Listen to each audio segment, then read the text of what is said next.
Hello guys, আসসালামু আলাইকুম। আপনারা সবাই কেমন আছেন? তো চলে আসলাম ডিউটিতে। ওকে, তো আসার সময় বাসার থেকে দুইটা ডিম নিয়ে আসছি। দুইটা ডিম। তো আর এই আমার কফি, দেখা যায় না না, আচ্ছা যাই হোক, এটা ভিতরে কফি আছে। তো কফি নিয়ে আসছি। তো চিন্তা করলাম কফি দিয়ে ডিম দিয়ে কিভাবে খাবো, এটা একটা কেমন না? তো এখন দোকান থেকে কেক নিয়ে আসলাম। চিন্তা করলাম কফিতে কেক দিয়ে মজা।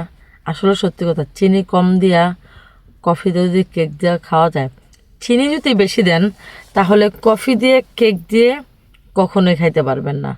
আর চিনি যদি কম দেন তাহলে কেক দিয়ে কফি দিয়ে খাওয়ার স্বাদটা একবার খাইয়া দেখেন।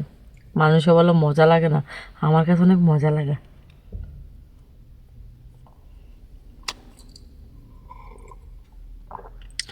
বিশ্বাস করেন, এত মজা। মানে যখন কাউকে বলবেন যে আমাকে কফি বানায় দেন, কিন্তু চিনি দিবেন না, চিনি মানে অল্প, একদম না দিলেও চলে। আমি চিনি একটা বেশি খাই না, চিনি খাই না বেশি একটা, কিন্তু মিষ্টি আমি অনেক প্রচুর খাই। মিষ্টি খাইতে খাইতে দেখবেন আমি একদিন হাতির মতো হয়ে গেছি গা। পরে আমি হাঁটতে পারি না। হুম, মানে এই স্বাদটা আছে না, আমি বইলা বুঝাতে পারবো না। যদি আপনাদের ভালো লাগে তাহলে আমার মতো করে একটা কেক, একটা কফি, নেসকফি বা যে কোনো দুধ দিয়ে বানাইতে পারবেন। চিনি মিডিয়াম, মিডিয়াম বলতে একদম কম। হুম, সেই স্বাদ। কিন্তু কফি দিয়া ডিম দেওয়া খাওয়া উচিত ছিল, কিরকম স্বাদটা একটু দেখতাম। কখনো খাইনি। দেখি আগামীকালকে কফি দিয়া কেক দিয়ে খাইতে কিরকম লাগে। আপনারা যদি বলেন কমেন্ট বক্সে জানাবেন, তাহলে কফি দিয়া কেক দিয়া আগামীকালকে খামু।